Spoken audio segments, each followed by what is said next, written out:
जय हिंद विद्यार्थी मित्रांनो, स्वागत आहे आपल्या सगळ्यांच्या ऑनलाईन प्लॅटफॉर्म विनी ट्युटोरियल्स वर. तर विद्यार्थी मित्रांनो, मागच्या लेक्चरला एकदम महत्त्वाचा टॉपिक स्टार्ट केला होता ज्याचं नाव होतं मूलभूत हक्क. ज्यामध्ये आपण बघितलं मूलभूत हक्क कशाला म्हणतात, तसंच त्याचे वैशिष्ट्य बघितले आणि कलम नंबर 12 आणि कलम नंबर 13 बघितलं होतं. बघा, कलम नंबर 12 आणि 13 हे कोणत्याच प्रकारचे मूलभूत हक्क नाही. फक्त कलम नंबर 12 मध्ये सांगितलंय की राज्य कशाला म्हणतात आणि 13 मध्ये सांगितलंय जर समजा संसदेने असा काही कायदा केला ज्या कायद्यामुळे मूलभूत हक्कांना हानी पोहोचत असेल किंवा संविधानाच्या मूलभूत रचनेमध्ये काहीतरी बदल होत असेल तर त्या कायद्याला सुप्रीम कोर्ट काय करतं, कॅन्सल करतं. हे आपण बघितलं कलम नंबर 12 आणि कलम नंबर 13 मध्ये. तर बघा, आपण आजच्या लेक्चरला मूलभूत हक्क स्टार्ट करणार आहेत. काय स्टार्ट करणार आहेत? ओरिजिनल मध्ये मूलभूत हक्क. बघा, मूलभूत हक्क हे एकाच प्रकारचे नाहीये. मूलभूत हक्क एकाच प्रकारचे नाहीये. मूलभूत हक्क समानतेचे आहेत, मूलभूत हक्क स्वातंत्र्यतेचे आहेत, मूलभूत हक्क शोषणाविरुद्धचे आहेत, मूलभूत हक्क धर्म स्वातंत्र्याचे आहेत. तर असे भरपूर प्रकार पडतात. टेन्शन घेऊ नका, मी सगळे प्रकार तुम्हाला व्यवस्थित समजावून सांगतो. बघा, तर आजच्या लेक्चरला आपण स्टार्ट करू समानतेचे मूलभूत हक्क. काय? समानतेचे मूलभूत हक्क, जे स्टार्ट होणार आहे कलम 14 पासून तर कलम 18 पर्यंत. एकदम छान छान ट्रिक. बघा, पेपरामध्ये एकदम डिटेल विचारलं जाणार नाही, कारण तुम्ही काय करताय, सध्या प्रीची तयारी करताय. तर प्रीच्या याला जास्त काही टेन्शन घ्यायची गरज नसते. फक्त छोट्या छोट्या ट्रिक लक्षात ठेवा आणि कलम पाठ ठेवा. जसं की कलम 14 काय म्हणतं, कायद्यासमोर समानता. आता ट्रिक सांगून देतो, नंतर काय करतो, एक्सप्लेन करतो. बघा, 14 कायदा. काय? 14 कायदा. लक्षात आलं बेटा? जर विचारलं कलम नंबर 14 काय म्हणतो, कायद्यासमोर समानता. 14 कायदा. हो सर, आमचं लक्षात राहील. ही ट्रिक तुमची झाली पाठ. कलम नंबर 14 आता विसरशाल का? नाही सर. बघा, कलम नंबर 15. कलम नंबर 15 भेदभाव करण्यास मनाई. हे पाठ करायचं नाही, फक्त लक्षात ठेवायचा हा 5 आकडा. काय लक्षात ठेवायचा? हा 5 आकडा. हा 5 आकडा म्हणजे काय? धर्म, वंश, लिंग, जात आणि जन्मस्थान या 5 गोष्टींवरनं भेदभाव करता येणार नाही. सोपं हा सर, सोपं. 5 वरनं लक्षात ठेवा 5 गोष्टी. 5 वरनं काय लक्षात ठेवशाल? 5 गोष्टी. कोणत्या? धर्म, वंश, लिंग, हे मागे पुढे झालं तर चालतं बेटा, जात व जन्म स्थान. तर यांवरनं भेदभाव करता येणार नाही. हा कलम पण थोडाफार मागच्या लेक्चरला बघितला होता. आता फक्त मी तुम्हाला ट्रिक सांगतो बेटा, एक्सप्लेनेशन अजून करायचं बाकी. नंतर कलम नंबर 16 काय लक्षात ठेवायचं ना, हा 6. बघा, मला सांगा, 16 असं लिहिता का? हो सर, असंच लिहिता. हा स दिसतोय बेटा, हा स दिसतोय. सर दिसला मला, स दिसला. मग हा स असतो समान संधीचा. समान संधी. लक्षात राहील का? हो सर, लक्षात राहील. 14 कायदा, 15 पास फॉर 5 गोष्टी, 16 स फॉर समान संधी. रोजगारामध्ये समान संधी. रोजगारामध्ये समान संधी. प्रत्येक गोष्टीसाठी ट्रिक पाठ करायची नाहीये. ज्याच्यावर प्रश्न विचारला जातो आणि ते आपल्याला पाठ करायचंय त्याच ठिकाणी आपल्याला ट्रिक वापरायची आहे. तर मूलभूत हक्कांवर प्रश्न विचारला तर म्हणून ट्रिक पाठ केलेला आहे. तुम्हाला पाठ करायचे असेल तर पाठ करा, नाही तर डायरेक्ट पाठ केलं तरी चालेल. कलम नंबर 17. 17 सर, याची काय ट्रिक आहे सर? 17 फॉर खतरा. 17 पैकी आहे खतरा. म्हणजे सर अस्पृश्यता नष्ट करणे. सर काही मॅच नाही होते सर. अस्पृश्यता नष्ट करणे आणि खतरा काही मॅच नाही होते. जर बेटा, जर तुम्ही SC ST अस्पृश्यता दाखवण्याचा प्रयत्न केला किंवा तुम्ही त्यांना त्यांच्या जातीवरनं कारण SC आणि ST काय? अनुसूचित जाती आणि अनुसूचित जमाती. म्हणजे एक प्रकारे हे आदिवासी असतात. आदिवासी म्हणजे काय? असं काय तुम्ही आदिवासी म्हणजे असा विचार केलाय म्हणजे जंगलात राहत असतील, मग ते मस्त की असे वेगवेगळ्या गोष्टी नवीन नवीन ट्राय करतील? नाही बेटा, आदिवासी म्हणजे काय, आपल्या वर्गापासून, आता बघा सांगतो टेन्शन न घ्या, बघा आदिवासी म्हणजे काय, असा वर्ग, काय, असा वर्ग जो मेन लोकांपासून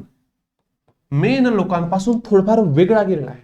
मग ह्या लोकांना आपल्यामध्ये मिक्स करण्यासाठी आपण काय केलंय, त्यांना अस्पृश्यतानुसार काय केलंय, कुठे अस्पृश्यता नष्ट केली. कारण पहिलेच्या काळात काय व्हायचं माहिती का, जो ब्राह्मण समाज होता, बघा मी आजच्या ब्राह्मण समाजाला काही बोलत नाही, आज जवळपास बघितलं सगळे लोक सारखेच आहे, पण त्यावेळेचे ब्राह्मण लोकांनी ह्या वर्गाला भरपूर त्रास दिलेला आहे.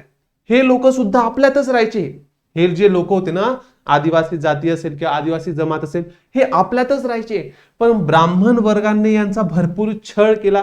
मग त्यांनी काय केलं, नाही भाऊ आपण या लोकांपासून दूर राहू, हे आपल्याला जे त्रास देतात. मग हे सगळेच्या सगळे लोक एकत्र आले आणि काय करू लागले, मेन शहराचे थोडंफार बाजूला राहायला लागले.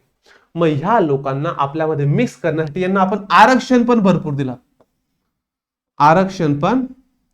दिलं, आज बघू पण आरक्षण सुद्धा व्यवस्थित बघू, टेन्शन घेऊ नका. तर सांगायचा अर्थ हा की 17 म्हटलं तर खतरा. SC ST वाल्यांना जर तुम्ही काहीतरी कमी लेखलं किंवा तुम्ही त्यांना काही शिवीगाळ केली, जी जातीवर नाही, जी कशावर नाही, जातीवर नाही, तुमच्यावर अॅट्रॉसिटीचा गुन्हा दाखवलाय. कशाचा,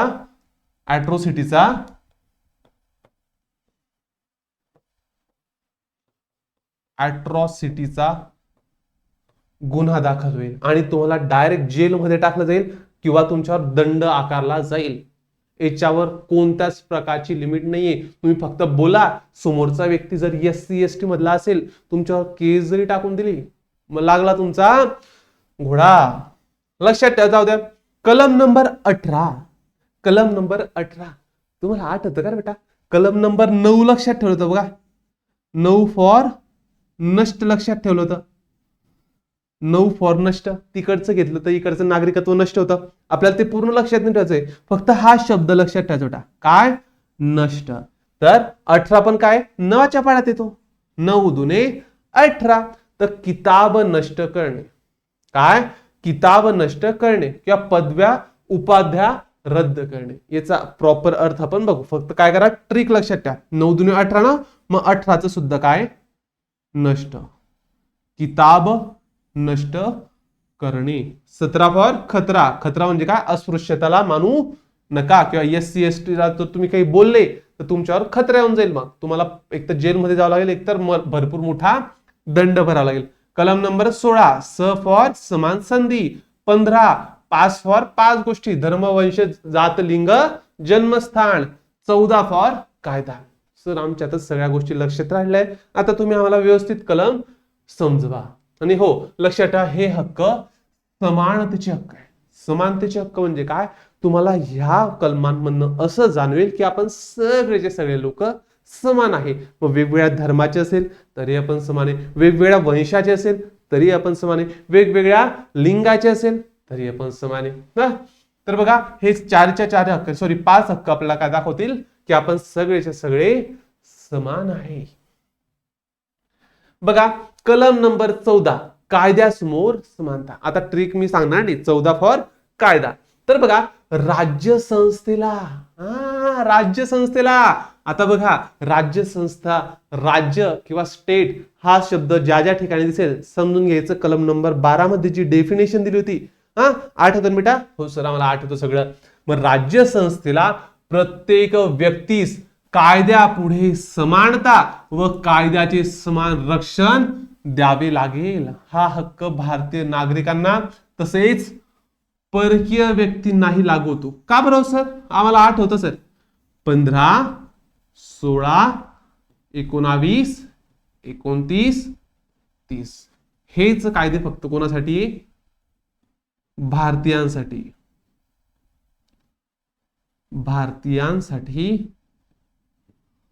आहे. मग बाकीचे मला सांगा 14 याच्यात येतोय का, नाही सर 14 येत नाहीये. मग 14 हा कायदा परकीयांसाठी सुद्धा असेल आणि भारतीयांसाठी सुद्धा असेल. मग या कायद्यामध्ये काय सांगितलंय, ह्या हक्कामध्ये काय सांगितलंय की कायद्यापुढे समानता व कायद्याचे समान संरक्षण द्यावे लागेल. कोणाला द्यावे लागेल? राज्यसंस्थेला. मग राज्यसंस्थामध्ये कोण येतं? लोकसभा येते, राज्यसभा येते, विधानमंडळ येतं, ग्रामीण स्थानिक स्वराज्य संस्था येतं, सगळ्याच्या सगळं येतं ज्या ठिकाणी सरकारचा पैसा लागलेला आहे. मग बघा आपण बघू पहिले ह्या शब्दाचा अर्थ. कायद्यापुढे समानता. मग कायद्यासमोर समानता म्हणजे काय? तुम्ही कोणीही असो, अडाणी असो, अंबानी असो, रिक्षावाला असो, बटाटेवाला असो, किराणा दुकानवाला असो, किंवा मी असो किंवा तुम्ही असो, सगळ्यांना कायद्यासमोर समानच राहावं लागेल. आता माहिती बघा, भरपूर वेळेस याच्यावर बूट उचलला जातो. आजकाल तुम्ही बघितलं असेल, मी आत्ताच कंडिशन सांगितली होती, मला कोणत्याही कॉन्ट्रोवर्शियल गोष्टीवर बोलायचं नाहीये, पण मी तुम्हाला सांगतो आता पुण्यामध्ये जे मॅटर झालं होतं, काय झालं होतं? एका कारने काय केलं होतं? ठोकून दिलं होतं. ते लोक डायरेक्ट मरून गेले. ह्या माणसाला किंवा ह्या मुलाला फाशी भेटायलाच पाहिजे होती. फाशी नाही तरी त्याचं वय कमी होतं, 16-17 वयाचा असेल. मग जर तो 16-17 वयाचा आहे तर त्याच्याकडे कार कुठून आली? आपल्या इथं तर लगेच तुम्ही चलन भरायला लावतात, लगेच डोक्याला ताण देतात. मग त्यांना का बरं नाही? पैसा. सगळ्यात मोठा controversial part, Salman Khan drink and ड्राईव्हची अजून सुद्धा केस चालू आहे. निकाल लागतोय का? तुम्हाला पण माहितीये, मला पण माहितीये, कोर्टामधल्या त्याच्या वकिलाला पण माहिती, त्या जजला पण माहितीये की नेमकं त्या दिवशी काय झालं होतं. पण विषय काय? सगळ्यांना माहितीये, पैसा बोलत आहे. पण असो, तरी यांनी सांगितलं की कायद्यासमोर सगळे समान आहे. असो, हा हक्क ब्रिटनच्या घटनेतनं घेतलेला आहे. बघा, इथून प्रश्न विचारला तो, कायद्यापुढे समानता घेतलं पण ब्रिटन मधनं, आणि कायद्याचे समान संरक्षण घेतलं USA कडनं. आपण बघू ते बघा, कायद्याचे समान संरक्षण घेतलं आपण अमेरिकेच्या घटनेत, आणि तेच कायद्यासमोर समानता घेतलं पण ब्रिटनच्या घटनेत. एवढं लक्षात ठेवेल. तर बघा, कोणालाही विशेष अधिकार नाही. बघा आता इथे परत प्रॉब्लेम येतो. अडाणी अंबानी बघा, छोट्या मोठ्या गोष्टी अशाच त्यांच्या काय केल्या आता माफ केल्या जातात. पण असो बाबा, पैसा, मी तुम्हाला तेच सांगेन, पैसा सब कुछ है. तर बघा, कोणालाही विशेष अधिकार नसतील. आता मी हे असं बोलू शकत नाही, पण असं झालेलं आहे. बघा, समजा एखाद्याने मर्डर केला. हा असेल रमेश, जो गरीब आहे, जो काय गरीब आहे, आणि इकडं असेल समजा मोठा असेल रॉनी. का असेल? रॉनी भयंकर पैसा, बमाड पैसा, श्रीमंत एकदम. दोघांनी काय केला? मर्डर केला. रमेशला सुद्धा फाशी होईल आणि रॉनीला सुद्धा काय होईल? फाशी होईल. आता ते पुढचं पण आपल्याला काही माहित नाही, रॉनीला होईल का नाही, पण रमेशला नक्की होईल बेटा, कारण त्याच्याकडे जास्त काही पैसा नाही. पण असो, फाशी तर दोघांना भेटायलाच हवी, आणि कायद्यानुसार ती भेटेल सुद्धा. आपण जास्त काही कायद्याच्या विरोधात बोलणार नाही. पण तुम्हाला पण माहिती सध्याची परिस्थिती काय, मी तुम्हाला लपवून ठेवणार नाही. मी एक शिक्षक आहे, जर मीच तुमच्याशी खोटं बोलायला लागला तर मग काय राहील बेटा. तर असो, देशातील सर्व व्यक्तींना समान कायदा लागू असेल. इथं सुद्धा मला हसू येते. काय? देशातील सर्व व्यक्तींना समान कायदा लागू असेल. वाटतं का? पाठ करून घ्या. आपण पेपरासाठी पाठ करतो बेटा, पेपरासाठी पाठ करतोय तर पाठ नक्की करून घ्या. काय? समानच कायदा राहील सगळ्यांना. कोणतीही व्यक्ती कायद्यापेक्षा वर नाही. कायद्यापेक्षा वर कोणीच नाहीये. हसू नका. कायद्यापेक्षा वर कोणीच नाही. मग तो पैसा खोडून टाका त्या शब्दाला. पैशाची किंमत नाही. ज्या वेळेस संविधान लिहिलं गेलं होतं तेव्हाचे जवळपास सगळे लोक चांगले होते. आताचेच लोक बदमाश होऊन गेले. ही नकारात्मक संकल्पना आहे. नकारात्मक संकल्पना का बरं आहे सर? कारण या ठिकाणी राज्यांवर रिस्ट्रिक्शन येत आहे. राज्यांवर काय ते रिस्ट्रिक्शन येत आहे की तुम्ही असं करू नका, तुम्ही असं करू नका. काय करू नका? भेदभाव करू नका. सगळ्यांना समानता द्या. लक्षात राहील. बघा, तेच असेल कायद्याचे समान संरक्षण कुठून घेतलंय? अमेरिकेकडनं घेतलेले. इथं सांगितलंय समान परिस्थितीतील सर्व व्यक्तींना कायद्याचा समान लाभ, समान संरक्षण आणि समान वागणूक मिळाली पाहिजे. म्हणजे जवळपास अर्थ सेम होतो की सगळ्यांना समान लाभ भेटला पाहिजे. जर कायद्यानुसार कोणत्या गोष्टीमध्ये आपल्याला गरज पडते तर सरकारने आपल्याला नक्की कायद्याला हवा समान लाभ द्यायला हवा, समान संरक्षण द्यायला हवं आणि समान वागणूक मिळाली पाहिजे. आज तुम्ही बघितलं असेल जेलमध्ये सुद्धा काय होतं, दोन प्रकार असतात. एक असतात व्हीआयपी कैदी. व्हीआयपी काय असतात, कैदी असतात. यांच्या जेलमध्ये टीव्ही भेटतो, नंतर न्यूजपेपर भेटतो, फ्रीज भेटतं, मस्त नरम गादीवाला बेड भेटतो. म्हणजे काय विषय, जेलची तर इज्जतच राहिली, जेलची तर इज्जतच राहिली. पण असो बाबा, समान लाभ भेटला पाहिजे. आपल्या नॉर्मल कैद्यांचे तुम्ही हाल बघशाल ना तर एकदा फक्त संजू पिक्चर बघून घ्या. संजू पिक्चरच्या वेळेस जो पण काही संजय दत्त आहे त्याच्यासोबत खरंच त्याला व्हीआयपी कैदीनुसार जागा भेटली नाही, कारण त्यावेळेस संजय दत्त हा जी पण गव्हर्नमेंट होती त्या गव्हर्नमेंटच्या विरोधात होता किंवा गव्हर्नमेंटचा त्याला सपोर्ट नव्हता. व्हीआयपी कैदी तोच ज्याचा गव्हर्नमेंटला सपोर्ट असेल. असो, काही आपल्याला बोलायचंच नाहीये. कॉन्ट्रोवर्शियल पार्टवर जेवढं कमी बोलू तेवढं चांगलं, नाही तर याच्यावर जेवढे आपण विचार व्यक्त करू तेवढे कमीच आहे. तर बघा, ही सकारात्मक संकल्पना आहे. सकारात्मक संकल्पना काय आहे? का बरं? कारण लोकांना आपण मदत करतोय, लोकांना आपण चांगली गोष्ट देतो. काय देतोय? समान कायद्याचा लाभ देतोय, समान संरक्षण देतोय, समान वागणूक देतोय. मग ही तर सकारात्मक गोष्ट आहे. आपण सांगतोय लोकांना आपण देतोय. नकारात्मक म्हणजे काय? रिस्ट्रिक्शन लावणं. नकारात्मक म्हणजे काय?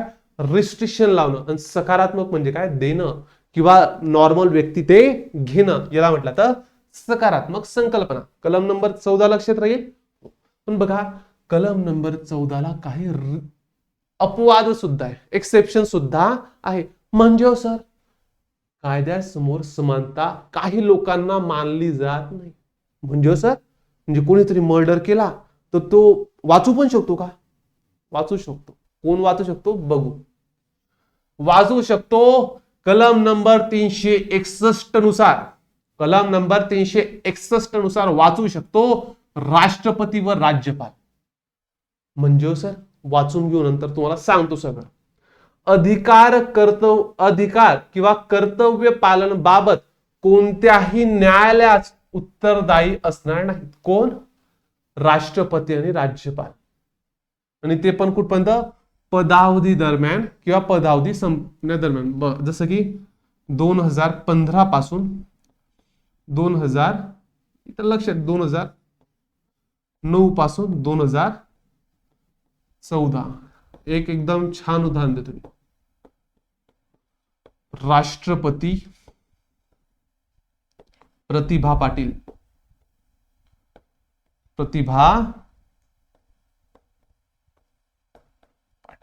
सांगतो बघा, जळगावचेच आहे. कुठला आहेत? जळगावच्याच आहे. मी सुद्धा जळगावचाच आहे. पण बघा, ह्या बाईने काय काय केलं तर सगळं सांगतो. ह्या कलमाचा कशा प्रकारे दुरुपयोग करायचा ना, हे ह्या बाईकडनं शिकायचं. भयंकर रिकामे कामं केले. सांगतो, टेन्शन घेऊ नका. इथे मला कोणी काही बोललं मी सहन करून घेईल, पण मी तर ह्या बाईबद्दल सांगेन. भयंकर त्रास दिलाय. काय त्रास दिलाय सगळं सांगतो. पदावधी दरम्यान त्यांच्या विरुद्ध कोणताही फौजदारी, त्यांच्यावर कोणत्या प्रकारचा फौजदारी कार्यवाही सुरू केली जाणार नाही. अटक करण्यासाठी त्यांच्या पदावधी दरम्यान कोणत्याही न्यायालयाकडून कोणताही आदेश काढला जाणार. फौजदारी म्हणजे काय? बघा, दोन प्रकारचे कायदे असतात, दोन प्रकारचे गुन्हे असतात.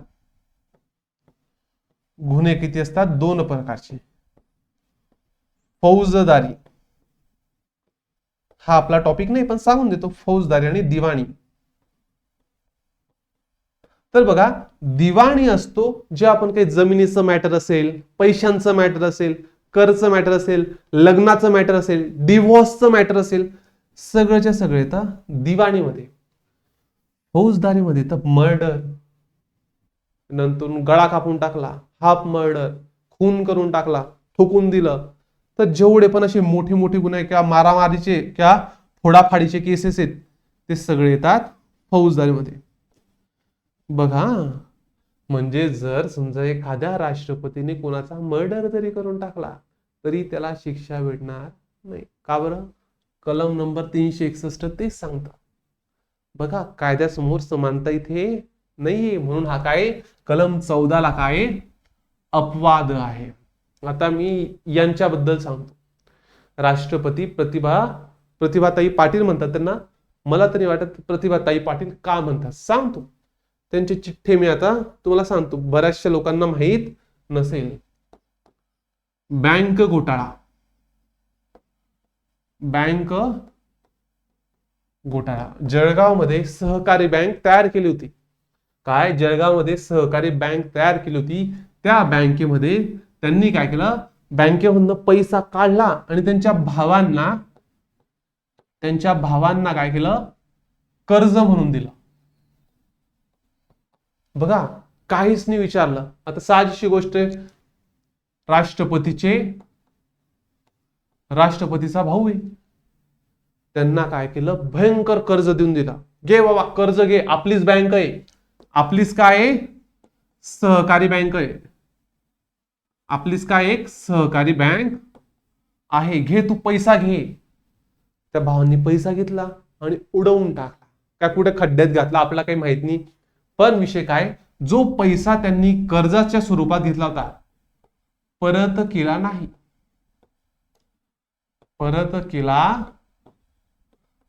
एनपीए मध्ये चालला गेला. एनपीए म्हणजे काय? Not performing asset. म्हणजे असा पैसा जो आता कर्जदाराकडनं आपल्याला भेटणार नाही. म्हणजे एनपीए ला जेवढं या भावांनी कर्ज घेतलं होतं त्यांनी आतापर्यंत सुद्धा ते कर्ज नील केलं नाही. मग हे सगळ्याच्या सगळं कोणाची देण होती? ह्या बाईची. सगळं राष्ट्रपतीकडे सगळ्यात जास्त पॉवर असेल तर ती फक्त आणि फक्त राष्ट्रपतीकडे. दुसरा घोटाळा, सैनिकांची जमीन होती पुण्याला. सैनिकांची जमीन होती म्हणजे जे पण काही इंडियन आर्मी मध्ये असेल ना त्या लोकांना स्वतःच्या घरासाठी काय ते जमीन मिळते. त्या जमिनीवर ह्या बाईने बंगला बांधला. काय केला? बंगला बांधला. स्वतःचा एकदम मोठा बंगला. पैसा कुठून आणला? तिथूनच. राष्ट्रपती आहे, कुठून पण पैसा काढू शकतो. कुठून आला आपल्याला काही माहित नाही, कारण आता मी पण इतका काही वरच्या स्टेजवरचा नाही की मला समजेल की नेमकं ते पैसा कुठून आणताय, काय आणतायत. पण केला बा. बंगला बांधला कुठं? सैनिकांच्या जमिनीवर. सैनिकांना आला राग. डायरेक्ट गेले होते भांडण करायला. सैनिक काय केलं होते? भयंकर काय केला? यांचा विरोध केला. आणि तेव्हा कुठे ह्या बंगल्याला कॅन्सल केलं, पाडण्यात आलं. आणि तिला राष्ट्रपतीला डायरेक्ट क्लिअर सांगितलं तू राष्ट्रपती होती. हा जो पण काही निकाल लागला होता ना तो राष्ट्रपती झाल्यानंतर निकाल लागला होता. हा राष्ट्रपतीचा काळ आहे. 2009 पासून 2014 पर्यंत कोण होतं? ह्या व्यक्ती होत्या. जेव्हा बघा तुम्हाला हे माहिती का राष्ट्रपती एखादी व्यक्ती बनला ना एकदम मोठा बंगला भेटतो. का? एकदम मोठा बंगला भेटतो. त्या बंगल्यामध्ये इतक्या भयंकर गोष्टी तिने काय केल्या? लोकांकडनं गिफ्ट घेतल्या. त्या गिफ्टला अजून तुम्ही दुसऱ्या काही शब्दात बोलू शकता. सगळ्याच्या सगळ्या गोष्टी ती बाईने घेतल्या होत्या. जवळपास 50 ते 60 बॅगा त्या झाल्या होत्या. सगळ्याचा सगळा सामान 5 वर्षात जो जमा केला होता तो सगळा काढला आणि स्वतःच्या घरी घेऊन गेला. 200 करोड पेक्षा जास्त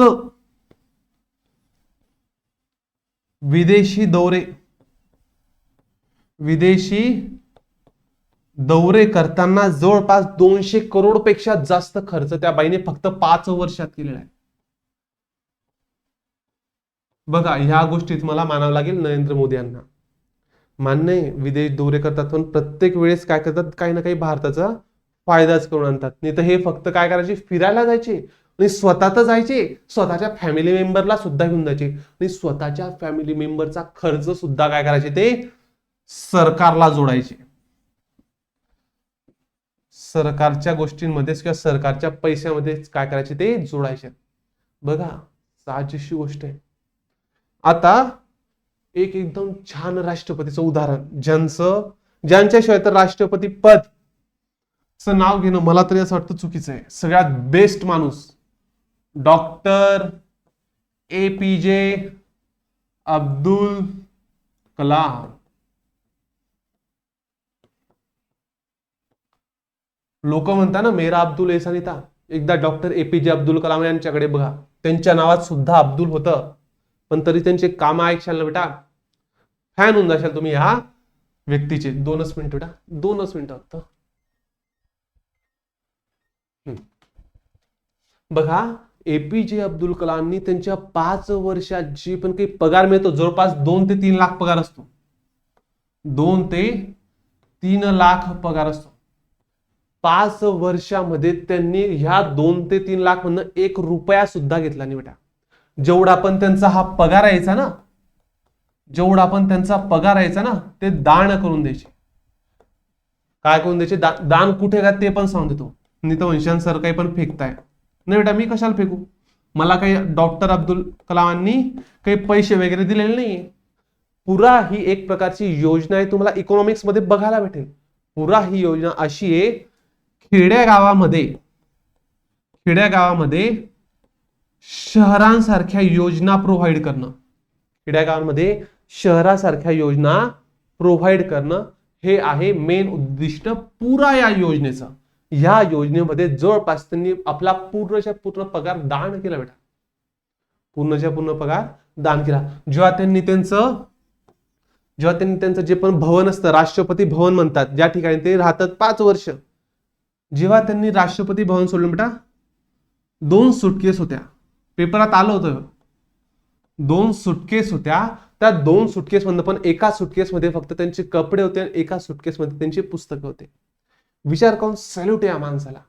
1 रुपया घेतला नाही, कारण त्याला माहितीये. बघा, सायंटिस्ट असताना त्यांनी भरपूर पैसे कमवले, कारण साहजिकची गोष्ट आहे, सायंटिस्ट म्हणजे ते त्यांच्या जे आपण काही शिक्षण केलंय त्याचा मोबदला तर ते घेतीलच. ते जे काम करतायत त्याचा मोबदला त्यांनी घेतला. जेव्हा ते सायंटिस्ट होते त्यांनी पगार नक्की घेतला, कारण ते काम करतायत. ते काय करतायत? काम करतायत, सेवा देत आहेत. पण ज्या वेळेस ते राष्ट्रपती बनले,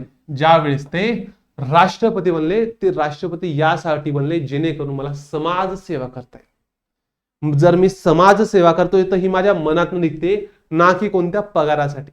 माझ्या मते ज्या दिवशी आमदार आणि खासदारांकडे 1ही रुपया पगार येणार नाही किंवा 1ही रुपया त्यांच्या अकाउंटमध्ये येणार नाही, मी सांगतो त्या दिवशी आमदार खासदारांसाठी कोणी भांडणारच नाही. जनरल लोक काय बनतील? मग आमदार खासदार बनतील, कारण त्यांना माहिती पैसाच नाही. या माणसासारखे लोक पाहिजे यार, मला तर वाटतंय असं. नंतर यांचं सगळ्यात महत्वाचं काम एक आलं होतं, पेपरामध्ये होतं, आमच्या सुद्धा सरांनी ज्यांच्याकडनं मी शिकलो त्यांनी पण मला हा उदाहरण दिलं होतं. 30-35 जण आले होते, त्यांची नातेवाईक. आता साहजिकची गोष्ट आहे, या गोष्टीला आपण मान्य करावंच लागेल. आता मला सांगा, आपल्या नातेवाईकामध्ये एखादी व्यक्ती राष्ट्रपती बनतोय, तुम्ही काय करशाल? त्यांना भेटायला जाणार नाही का जेव्हा ते राष्ट्रपती असतील? हो सर, नक्की. एकदा काय झालं होतं, 30 ते 35 जण काय गेले होते, त्यांच्या घरी गेले होते. जो पण खर्च आलेला आहे बेटा, या 30 ते 35 जणांचा स्वखर्च केलेला आहे. 1ही रुपया सरकारच्या पैशामधनं घेतलेला नव्हता. त्यांना काय सांगितलं, माझे पाहुणे ना तर पैसा सुद्धा मीच भरेल. सरकार कशाला भरेल? सरकार माझं भरतंय पुष्कळ आहे, माझ्या लोकांचं मीच भरेल. अशी सॅल्यूट आहे अशा विचारांनी. हे बघा काय करून ठेवलं तर काम आहे. तर असो, अशा प्रकारे कलम नंबर 361 नुसार राष्ट्रपती व राज्यपाल यांना काही विशेष सवलती मिळतात. अजून एक, राष्ट्रपतींना आपण जेव्हा राष्ट्रपती हा टॉपिक जेव्हा बघू तेव्हा मी तुम्हाला एकदम छान सांगेल, नाही तर सांगून देतो. राष्ट्रपतीला एक अशी पावर असते, ती कोणाचीही फाशी माफ करू शकते. ह्या बाईने काय माहित पैशांसाठी केलं का कशासाठी केलं मला माहित नाही, आणि मी सांगू सुद्धा शकत. तुम्हाला असं वाटत असेल तर करून घ्या. 30 जणांपेक्षा जास्त लोकांच्या फाश्या ह्या बाईने थांबवलेल्या आहेत. एकदम भयंकर कैदी होते, भयंकर लोक होते, ज्या 30 जणांच्या यांनी काय केलं, त्या फाशीला स्टॉप केलं होतं किंवा फाशी त्यांना दिली गेलेली नव्हती. कोणाच्या सांगण्यावरनं? तर ह्या कुठे गेल्या, त्या प्रतिभाताई पाटील यांच्यामुळे. बघा, राहायला जळगावच्याच आहेत, मी सुद्धा जळगावचा आहे, पण असं नाही, चुकीचा व्यक्ती असेल तो आपला असेल का परका असेल, चुकीचा तर चुकीचा.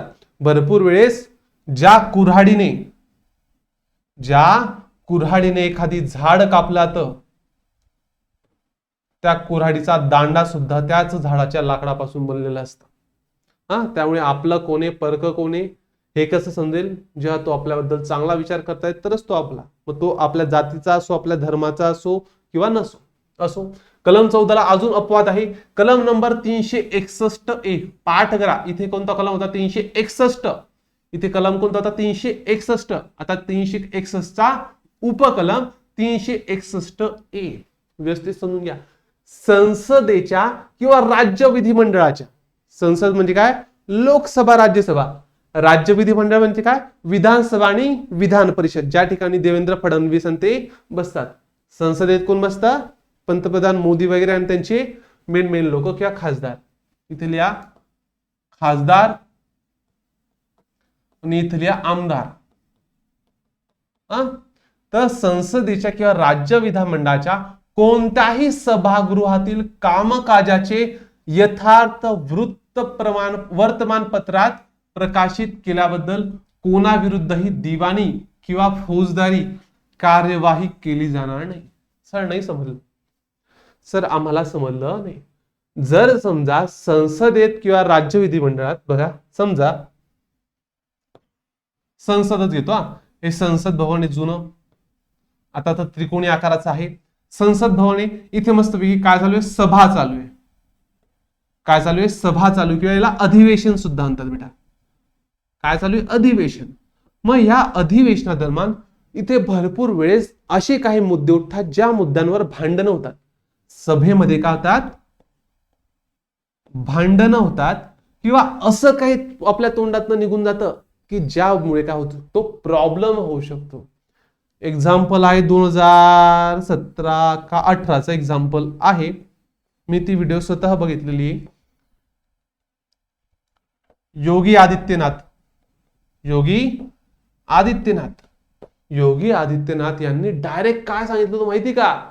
जर कोणत्याही गुंड्याने किंवा कोणत्याही गँगस्टरने रिकामे काम केले, डायरेक्ट त्याला मिट्टीमध्ये मिळवलं जाईल. त्यांच्या हिंदी भाषेमध्ये काय म्हणतात? कोणत्याही गुंड्यांना किंवा काही असो, त्याने जर रिकामे काम केले माझ्या युपीत, मी त्याला मातीत मिळवून टाकेल. माहिती, भारत हा देश अहिंसेचा देश आहे. आपल्या देशात हिंसेला कोणत्याच प्रकारे मान्यता नाही. आपला देश कसा आहे? अहिंसक आहे. मारामारीवर आपण विश्वास ठेवत नाही. तरी सुद्धा योगी आदित्यनाथ यांनी असं वक्तव्य करून दिलं होतं. मग यांच्यावर केस होईल का? केस होणार नाही. कारण काय सांगितलंय 361 कलमानुसार संसदेमध्ये किंवा राज्य विधिमंडळामध्ये कोणतंही कामकाज चालू असेल तर त्यांच्या विरुद्ध कोणत्याच प्रकारचा दिवाणी किंवा फौजदारी कार्यवाही केली जाणार नाही. आपण कलम नंबर पुढचे लगेच बघून घेऊ. कलम 105 आहे संसद सदस्यांसाठी. कलम 194 आहे राज्य विधिमंडळासाठी. म्हणजे कलम 105 इथं क्लिअर लक्षात ठेवा. कलम 105 इज फॉर खासदार, मेंबर ऑफ पार्लमेंट, आणि 194 आहे आमदारांसाठी. बघा पाठ करायचं असेल लक्षात ठेवा. कधीही संसद मोठी, संसद किंवा केंद्र सरकार मोठं आणि राज्य विधिमंडळ हे छोटं. मग हे छोटं असेल, मग छोट्या सभागृहामध्ये बसणार लोक कसे असतात? आम असतात. बघा अर्थ कसा? आम म्हणजे काय? एकदम साधे लोक. मग साधे लोक कुठे असतात? राज्य विधिमंडळात. खास लोक, एकदम खास लोक. खास म्हणजे काय? एकदम मोठे लोक किंवा एकदम भारी लोक, तर ते बसतात संसदेत. मग आमदार फॉर आम लोक बसतात राज्य विधिमंडळात, खासदार फॉर खास लोक बसतात संसदेत. असं काही अर्थ नाही वाटतं, मी ट्रिक साठी सांगतो बेटा. तर 105 कलम आणि 194 कलम दोघी काय सेम आहे. दोघी कलमांची व्याख्या सेम आहे. फक्त कलम 105 आहे संसदेसाठी आणि 194 आहे राज्य विधिमंडळासाठी. सर कलम तर सांगा. संसद सदस्याने सभागृहात किंवा समितीत केलेल्या मतदान किंवा वक्तव्याबाबत मतदान केलं असेल किंवा वक्तव्य केलं असेल, काहीतरी बोलला असेल, तर कोणत्याही न्यायालयात कोणतीही कार्यवाही करता येणार नाही. मी सांगितलं ना, योगी आदित्यनाथ यांनी काय म्हणलं होतं, मी गुंड्यांना मातीमध्ये मिळवून टाकेल. मग यांच्यावर कोणत्याच प्रकारची फौजदारी काम त्यांनी काय केलंय, धमक्या दिल्या, मारण्याच्या धमक्या दिल्या, मारून टाकण्याच्या धमक्या दिल्या. कशात? संसदेत नाही, विधिमंडळात. कारण योगी आदित्यनाथ कुठे बसलेले होते? विधिमंडळात. म्हणजे यांच्यावर कलम नंबर 194 नुसार कोणत्याच प्रकारे न्यायालयामध्ये खटला चालला नाही. अजून एक एक्झाम्पल महाराष्ट्राची आपण नाव ऐकलं असेल, रामदास आठवले.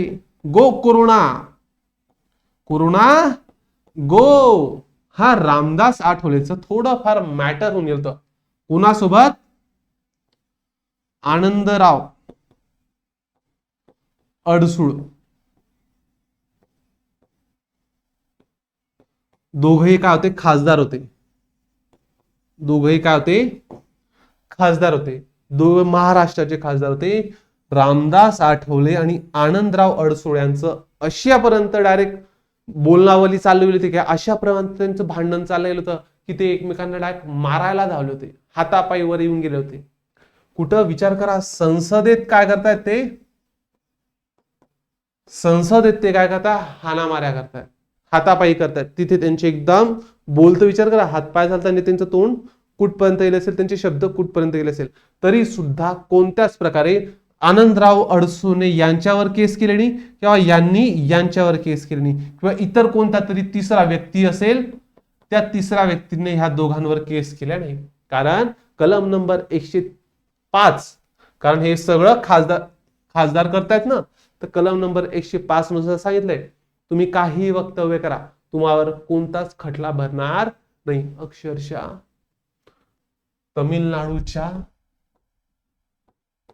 तमिळनाडूच्या एक ललिताबाई होती, कोणती तरी, मला नाव प्रॉपर आठवते, पण ललिता काहीतरी होतं. या होत्या ऍक्टर होत्या, स्टार्टिंगला ऍक्टर होत्या, नंतर आल्या होत्या त्या राजनीतीमध्ये. कुठे आल्या होत्या? राजनीतीमध्ये. कोणाच्या? तमिळनाडूच्या. ह्या बाईला जिवंत मारण्याची धमकी त्यांच्या विधिमंडळात दिली होती. 6 वेळा मुख्यमंत्री राहिलेली बाई आहे ललिताबाई, 6 वेळा सीएम राहिलेली आहे. ह्या बाईला जिवंत मारण्याची धमकी ही राज्य विधिमंडळात दिलेली आहे. विचार करा, तरी सुद्धा ज्याने मारायची धमकी दिली होती त्याच्यावर कोणत्याच प्रकारची कारवाई करण्यात आलेली नाही. एकदा बिहारमध्ये तर जो अध्यक्ष असतो, आता बघा, कोणती सभा असेल त्या सभेचा काय असतो? एक अध्यक्ष असतो. त्या अध्यक्षालाच काय केलं होतं? चेंबर मध्ये कोंडून टाकलं होतं.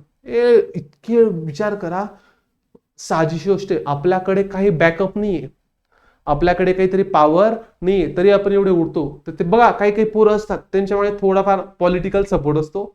1-2 छोटे मोठे नगरसेवक, नगरसेवका सोडा, नगरसेवकाच्या ओळखीचे लोक. काय म्हणतो मी बा? हा समजा नगरसेवक असेल, ह्या नगरसेवकाच्या ओळखीचा व्यक्ती हा सुद्धा काय असतो? एकदम तिस्मार खान बनून फिरत असतो. का बरं? माझ्या मागे या माणसाचा सपोर्ट आहे. विचार करा, त्या सभेमध्ये सगळे आमदार खासदार असतात. प्रत्येकाचा विचार करा पॉलिटिकल सपोर्ट किती असेल, प्रत्येकाचा विचार करा गुंड्यांचा सपोर्ट किती असेल, प्रत्येकाचा विचार करा प्रत्येकाकडे पैशांचा सपोर्ट किती असेल. विचार करा, त्यांच्या जे आपण काही भांडण असेल किंवा त्यांच्या जे आपण काही हाणामाऱ्या असेल किंवा त्यांच्या जे आपण काही हातापाय असतील त्या कोणत्या लेवलचे असेल, तुम्ही एकदा विचार करून घ्या. असो, आपल्याला त्यांच्याशी काही जास्त घेणं नाही, पण सांगतोय त्यांनी कोणतंही वक्तव्य केलं किंवा मतदान केलं. मतदान म्हणजे काही एखादी गोष्ट आणली, आता समजा एखादी बिल आणलं, बिल म्हणजे जाऊ दे, एखादी कायदा आणला, त्या कायद्यावर सांगितलं, किंवा एखादी विषय, एकदम सोप्या भाषेत एखादी विषय आहे, त्या विषयावर मतदान करायचं की कोण ऍग्री आहे आणि कोण ऍग्री नाहीये. जसं की राम मंदिर कोणाला बनवायसाठी उत्सुक आहे किंवा कोण उत्सुक नाहीये. मग याच्यावर असतील एक काही यस, काही जण म्हणतील यस, काही जण म्हणतील नो. मग ज्यांनी यस म्हटलं असेल त्यांनाही काही प्रॉब्लेम होणार नाही, ज्यांनी नो म्हटलं असेल त्यांनाही काही प्रॉब्लेम होणार नाही. पण प्रॉब्लेम झाला तुम्ही डायरेक्ट जा न्यायालयाकडे आणि सांगा कलम 105 नुसार मला त्रास देत आहेत. तर असो तसं 194 आहेत राज्य विधिमंडळाचं. सेम कलम आहेत, फक्त राज्य मंडळ आणि केंद्र मंडळ. असो कलम 14 आपलं संपलेलं आहे. कलम नंबर 15 आठवतं का रे बेटा? 5 धर्म, वंश, जात, लिंग आणि जन्मस्थान यापैकी कोणत्याही कारणावरून भेदभाव केला जाणार नाही. एवढंच पाठ ठेवा. बाकीचं तर पाहू, पण एवढंच पाठ ठेवा, हेच मेन आहे.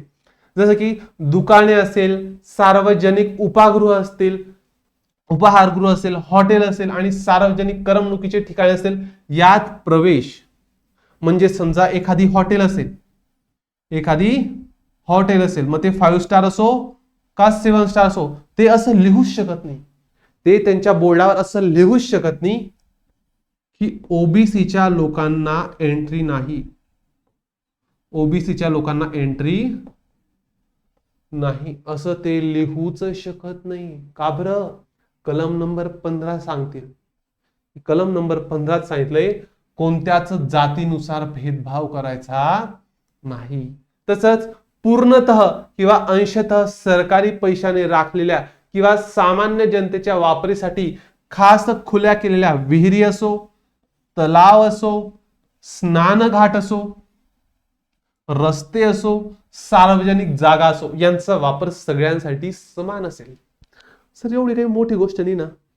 काय आहे ते विहिरीवरचं पाणी, आपल्याला काय फरक थोडी पडतो बेटा. त्या 1950च्या काळात लिहिलं गेलेलं संविधान आहे. त्यावेळेसच्या कंडिशन इतक्या घाणेरड्या होत्या. जर एखाद्या शूद्र व्यक्तीने विहिरीचं किंवा तलावाचं पाणी पिलं तर लोक काय समजायचे, हे पाणी आता खराब आहे, आता या पाण्याला आता प्यायचं नाही, अशी एकदम घाणेरड्या काय होती थिंकिंग होती. तर ज्या देवाने आपल्या सगळ्यांना बनवलंय त्याने कधी असा भेदभाव केला नाही. आपण कोण आहे? आपण एवढे मोठे का? आपण देवापेक्षा मोठे का? तर त्याने कोणताच भेदभाव केला आणि आपण भेदभाव करतायत. फक्त एक छोटीशी गोष्ट सांगू बेटा. हो सर सांगून द्या. आता एवढं सांगतायत बघा, भरपूर लोक हिंदू संस्कृतीमध्ये असं सांगतात की नाही म्हणे देवानेच काय केलंय, ह्या गोष्टी तयार केल्या.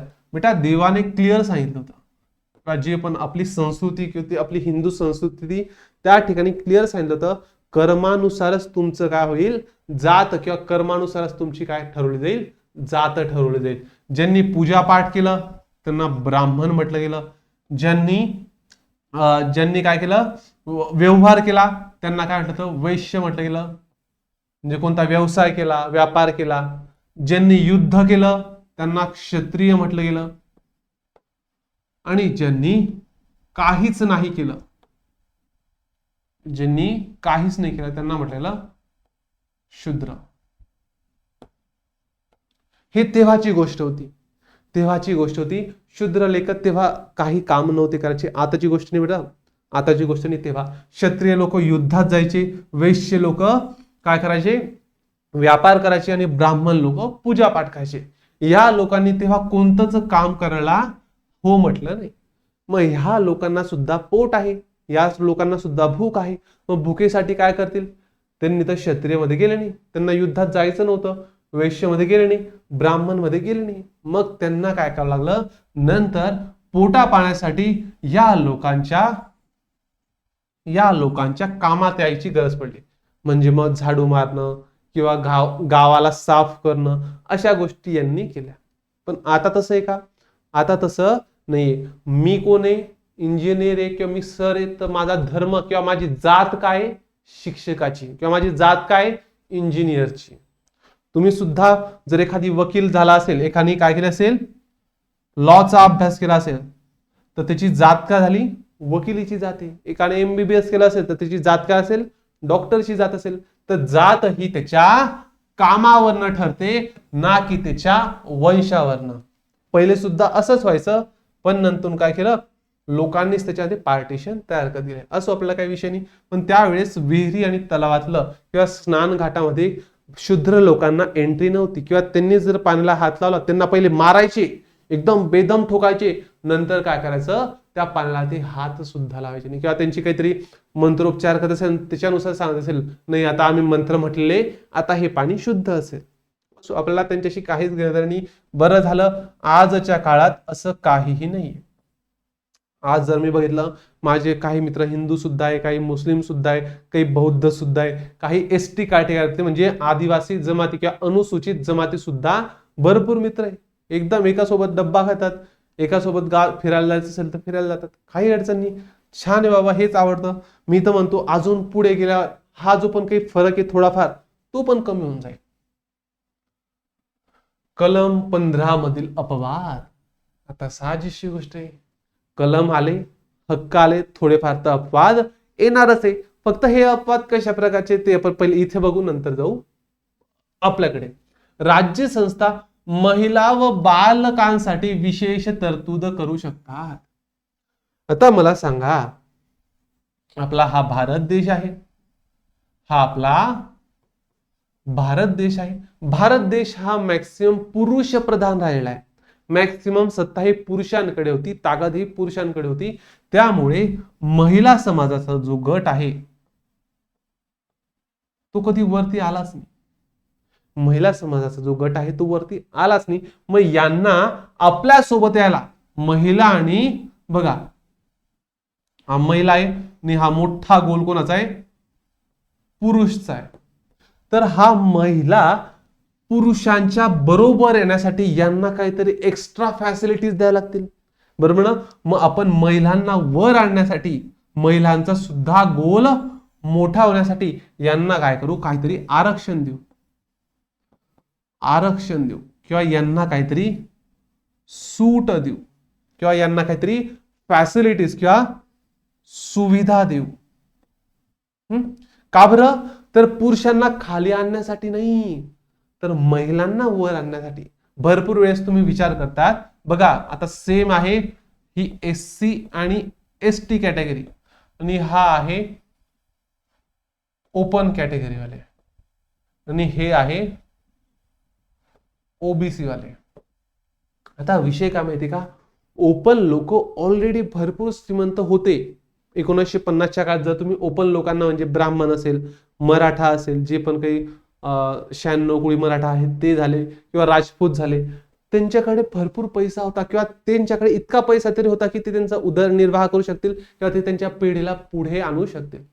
एससी एसटी वाल्यांकडे काहीही नव्हतं, ओबीसी वाल्यांकडे थोडंफार होतं. मग विषय काय, ओपन वाल्यांना खाली आणण्याचा प्रयत्न नाही केलाय, एससी एसटी वाल्यांना ओपन पर्यंत आणण्यासाठी यांना सुद्धा काहीतरी आरक्षण दिले, यांना सुद्धा काहीतरी सूट दिले. ओबीसी थोडाफार मध्यम होता, त्यामुळे ओबीसीला काय केलं, थोड्याफार सुविधा दिल्या, यांना पण सुविधा दिल्या पण थोडशाच दिल्या, थोडंच आरक्षण दिलं. ओपन वाल्यांना आरक्षण दिलं नाही. पण आताच्या कंडिशनला 2019ला 103 नंबरची घटना दुरुस्ती केली आणि सांगण्यात आलं की नाही यार, ओपन मधले प्रत्येक लोक श्रीमंत नाहीये. ओपन मध्ये सुद्धा भरपूर ब्राह्मण असे आहेत की ते अजून सुद्धा काय इकॉनॉमिकली वीकर आहेत, त्यांच्याकडे अजून सुद्धा पुरेसा पैसा नाहीये. असे अजून भरपूर मराठा सुद्धा आहे की ज्यांच्याकडे प्रॉपर पैसा नाही, त्यांच्याकडे प्रॉपर जमिनी नाही. असे भरपूर राजपूत लोक सुद्धा आहेत, त्यांच्या आता राजपूत लोकांचा अजून थोडाफार विषय आहे. पण सध्या ब्राह्मण लोकांना सुद्धा ईडब्ल्यूएस मध्ये आणलं गेलेलं आहे. तर आहे एकदम छान काम होते. का बरं, कारण ओपन मधले सुद्धा भरपूर लोक होते त्यांच्याकडे पैसा नव्हता. तर असं बघा, तर महिला आणि बालकांसाठी विशेष तरतूद केलेल्या आहे. जसं की बघा उदाहरण, महिलांसाठी स्थानिक स्वराज्य संस्थेत आरक्षण दिलेलं आहे. स्थानिक स्वराज्य संस्था म्हणजे जे पण काही खेड्याचं असेल किंवा शहराचं असेल, त्यांचं जे पण काही सरकार आहे त्याच्यामध्ये सांगितलं असेल 100मध्ये जवळपास 33 जागा महिलांच्या असायला हवा. नंतर आधी चेंजेस झालेले आहेत, पण मी सतत सांगतोय की 33 बायाच पाहिजे. या 33 जागांमध्ये बायाच पाहिजे, बाकी विषय संपला. म्हणजे आरक्षण दिलंय, 50% सुद्धा दिलंय. मुलींसाठी मोफत शिक्षण. आजची कंडिशन बघितली असेल, मुलींना फ्री शिकवलं जात आहे. मुलींना इंजिनिअरिंग असो, डिप्लोमा असो, काय फ्री आहे. का बरं फ्री आहे, कारण मुली काय सेम तोच गोलाधळा. हे काय आहे, मुली हे आहे मुलं. तर मुलांना खाली नाही आणते, मुलींना काय केलं ते वरती आणलं. ते मुलींना वरती कसं आणलं जाईल, त्यांच्यासाठी काहीतरी सुविधा दिल्या जातील. मग मला सांगा सर, तुम्ही तर इथं काय करतायत, भेदभाव करतायत, मुला आणि मुलींमध्ये भेदभाव करतायत. बघा बाळांनो, भेदभावामुळे जर एखादी गोष्ट सुधरत असेल किंवा तो भेदभाव करून काहीतरी पॉझिटिव्ह चेंज जर आपल्या समाजात येत असेल तर तो भेदभाव चुकीचा नाहीये. तर बघा, याला पॉझिटिव्ह डिस्क्रिमिनेटिव्ह म्हणतात. म्हणजे जर तुम्ही एखादी चांगली गोष्ट करण्यासाठी जर भेदभाव करत असेल तर नक्की ती गोष्ट चांगलीच आहे. बघा, पहिली घटना दुरुस्ती केली होती, आणि त्याच्यामध्ये सांगितलं होतं राज्य संस्थेला सामाजिक व दुर्बल शैक्षणिक दृष्ट्या मागासवर्गीय लोकांना, म्हणजेच अनुसूचित जाती म्हणजे एससी वाले लोक, अनुसूचित जमाती म्हणजे एसटी वाले लोक, यांच्यासाठी विशेष तरतूद करण्यात आल्या आणि यांना शैक्षणिक क्षेत्रातील काय दिलं गेलं, आरक्षण दिलं गेलं, शिष्यवृत्ती देण्यात आली. का बरं? कारण तो दुर्बल घटक होता. त्या दुर्बल घटकाला तुम्ही म्हणशाल सर, एससी आणि एसटी वाल्यांना काय केलं, भेदभाव केला. सर पहिल्या घटना दुरुस्तीनुसार भेदभाव झाला सर, जातीनुसार भेदभाव झाला. बघा सर, जात बघितली गेली सर, ते ओपन वाले होते, हे एससी एसटी वाले होते, यांच्या जातीला बघून यांना काय केलं, आरक्षण देण्यात आलं. यांच्या सुद्धा जातीला बघून हे ब्राह्मण होते म्हणून यांना आरक्षण भेटणार नाही, म्हणजे जातीला बघितलं गेलं. तर बेटा इथे विषय होतो पॉझिटिव्ह डिस्क्रिमिनेटिव्हचा. चांगला उद्देश असेल तर नक्की त्या गोष्टीला फॉलो केलं जाईल किंवा घटनाविरोधी मानलं जाणार नाही. तर बघा, कलम नंबर 16, 6 फॉर काय, समान संधी. काय, समान संधी. सार्वजनिक रोजगारांमध्ये समान संधी. जर समजा एमपीएससी असेल, युपीएससी असेल, तलाठी भरती असेल, कोणतीही भरती असेल, त्या ठिकाणी रोजगार समान भेटायला हवा. प्रत्येका, मुलगा असो, मुलगी असो, बाई असो, माणूस असो, हिंदू असो, मुस्लिम असो, बौद्ध असो, ब्राह्मण असो, सगळ्यांना समान संधी भेटेल. कुठे? रोजगारामध्ये. 15 मध्ये भेदभाव करू नका हे क्लिअर लिहिलं होतं. बघा 15 आणि 16 मध्ये काय फरक आहे बघा. कलम नंबर 15 आणि 16 इथे सुद्धा सांगितलं भेदभाव करू नका, भेदभाव नाही. इथे सुद्धा सेम सांगितलं भेदभाव नाही. फक्त कलम नंबर 16 मध्ये सांगितलं भेदभाव नाही. कोणत्या ठिकाणी? तर रोजगाराच्या ठिकाणी. इथं जवळपास होतं सगळ्या ठिकाणी. सगळ्या ठिकाणी भेदभाव, सगळ्या ठिकाणी भेदभाव नको. फक्त भेदभाव कुठे नको? रोजगारामध्ये भेदभाव नको. म्हणजे सर, जर समजा एमपीएससी ने जागा काढल्या असेल, एमपीएससी ने जागा काढल्या असेल तर एससी वाल्यांना सुद्धा फॉर्म भरता यायला पाहिजे, एसटी वाल्यांना सुद्धा फॉर्म भरता यायला पाहिजे, ओबीसी वाल्यांना सुद्धा फॉर्म भरता आला पाहिजे, ओपन वाल्यांना सुद्धा फॉर्म भरता आला पाहिजे.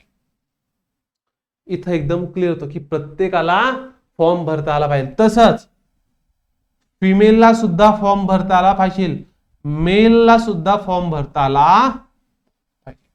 म्हणजे या ठिकाणी सुद्धा तसंच हिंदूला सुद्धा फॉर्म भरता आला पाहिजे, मुस्लिमला सुद्धा फॉर्म भरता आला पाहिजे. म्हणजे कोणत्याच प्रकारे एमपीएससी असो, यूपीएससी असो, कोणताही प्रकारचा रोजगार असो, त्या ठिकाणी प्रत्येकाला संधी सारखीच भेटली पाहिजे. तर बघा काय लिहिलेलं आहे, एक सेकंद. अरे जा रे बाबा, कशाला त्रास देतोय? अरे 2 मिनिटं थांब इथं कोपऱ्यात. बघा, राज्य संस्थेच्या नियंत्रणाखालील कोणत्याही पदावरील रोजगार किंवा नेमणुकी संबंधी बाबत सर्व नागरिकांना समान संधी मिळायला हवी. तो हिंदू असो, मुस्लिम असो, एससी असो, एसटी असो, ब्राह्मण असो, बौद्ध असो, प्रत्येकाला समान संधी भेटेल. 16.2 मध्ये काय सांगितलंय, कोणताही, बघा हे उपकलम आहेत, कलम नंबर 16.1, कलम नंबर 16.2, कोणताही नागरिक केवळ धर्म, वंश, जात, लिंग, जन्मस्थान, निवास यांपैकी कोणत्याही कारणावरून सरकारी रोजगार किंवा पदासाठी अपात्र असणार नाही अथवा त्यांच्याबाबत भेदभाव केला जाणार नाही. म्हणजे प्रत्येक जातीचा, प्रत्येक धर्माचा, प्रत्येक वंशाचा, प्रत्येक लिंगाचा व्यक्ती फॉर्म भरू शकतो. इथे सुद्धा अपवाद, इथे सुद्धा अपवाद. काय अपवाद सर? हे बघा कलम 16 मध्ये अपवाद. सगळ्यात पहिला अपवाद तर आपला एमपीएससी वालाच आहे. एमपीएससी मध्येच काय, एक छोटासा घोड आहे. एमपीएससी ची स्पर्धा परीक्षा द्यायची असेल तर तुम्हाला महाराष्ट्राचा रहिवासी असणं आवश्यक, म्हणजे तो महाराष्ट्राचा असला पाहिजे. यूपी वाला येऊन एमपीएससी चा फॉर्म भरू शकत नाही, एमपी वाला येऊन महाराष्ट्राचा फॉर्म भरू शकत नाही, तर त्याच्याकडे लागतं डोमेसाईल. ऐकलं असेल बेटा, डोमेसाईल सर्टिफिकेट. डोमेसाईल सर्टिफिकेटचा अर्थ माहित नसेल तर ऐकून घ्या. डोमेसाईल सर्टिफिकेट सांगतं की तुम्ही काय आहे, महाराष्ट्राचे आहे. जर तुमच्याकडे डोमेसाईल सर्टिफिकेट नसेल तर तुम्हाला एमपीएससी चा फॉर्म भरता येणार नाही. साहजिक गोष्ट, जवळपास तुम्ही सगळ्यांकडे डोमेसाईल असेल म्हणूनच तुम्ही आपले लेक्चर बघतायत. आता बघा अजून एक सांगून देतो, नॉन क्रिमिलियर ऐकलं असेल. बघा दोन प्रकारचे वर्ड्स आहेत. एक आहे नॉन क्रिमिनल, नॉन क्रिमिनल. अरे काय काय येडे पुरं एवढे, नॉन क्रिमिनल आणि नॉन क्रिमिलेयर दोघांना एकच समजतात. अरे बाबांनो, नॉन क्रिमिनल म्हणजे काय, असा व्यक्ती ज्यावर कोणत्याही प्रकारचे गुन्हे दाखल नाहीये त्याला म्हटलं तर नॉन क्रिमिनल. नॉन क्रिमिनल महत्वाचं असतं जेव्हा तुम्हाला जॉईनिंग भेटत असते. नॉन क्रिमिनलचं सर्टिफिकेट तुम्हाला दाखवावं लागतं की नाही माझ्यावर कोणत्याच प्रकारचा गुन्हा नाही. पण नॉन क्रिमिलियर याचा अर्थ काय, तुम्ही आर्थिक दृष्टी वीक आहेत. बघा याचा अर्थ बघा, हा शब्द दिसतोय का, शब्दाचा अर्थ बघून या. क्रिमिलियर, आता हे माहित असणं गरजेचं आहे, हा पॉलिटीचा भाग नाही. क्रिमी म्हणजे क्रिमिलियर. आता तुम्हाला एक एक्झाम्पल है बघा, दूध आहे, दूध आहे, दुधाला गरम करा. काय होऊन जाते बेटा इथं सर, इथे येऊन जाते साय किंवा येऊन जाते मलाई. मलाई लक्षात ठेवा, मलाईचा आपला जॉईंट शब्द होतोय. काय शब्द होतो, मलाई. मलाई म्हणजे काय, दुधाचा सगळ्यात चांगला वाला भाग. दूध म्हणजे काय, लोक. आणि दुधाची मलाई म्हणजे काय, श्रीमंत लोक. श्रीमंत लोक. दूध म्हणजे आपण सगळेचे सगळे, पण काही दुधावरची साय आहे ज्यांना काय भरपूर पैसा आहे, मग त्यामुळे म्हटलं यांना क्रिमीवाले लेअर. हा जो लोक आहे ना, हे जे लोक आहे ना क्रिमिलेअर वाले, यांच्याकडे भयंकर पैसा आहे, भरपूर पैसा आहे. 8 लाखापेक्षा जास्त कमवतात ते एका वर्षाला. इथपर्यंत काही अडचण आहे का?